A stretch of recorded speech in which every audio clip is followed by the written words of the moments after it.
புண்ணியங்களை செய்தவரை கடவுள் எப்பொழுதுமே கைவிடுவதில்லை. அது என்னென்ன புண்ணியங்கள்ல எதுவுமே செய்ய முடியாத நிலைமையில இருந்தாலும் குறைஞ்சது ஒன்னே ஒன்று மட்டுமாவது செய்யலாம்.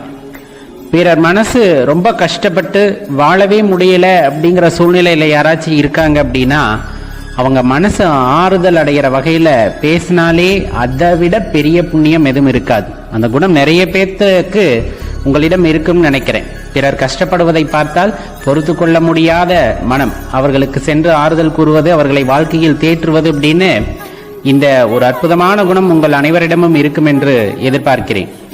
அப்படி இருந்தா அது இருக்கிறதுலேயே பெரிய புண்ணியம். இறைவன் நம்ம உடலால செய்யக்கூடிய உதவியை காட்டிலும் ஒரு மனிதனை மனதால் தேற்றுவதுதான் சிறந்த புண்ணியமாக இருக்கும் என்பதை தெரிந்து கொள்ளுங்கள். அந்த ஒரு அற்புத குணம் இருந்தால் எக்காரணம் கொண்டும் அதை மாற்றிக் கொள்ளாதீர்கள். பல சோதனைகள் வரத்தான் செய்யும், இருந்தாலும் அந்த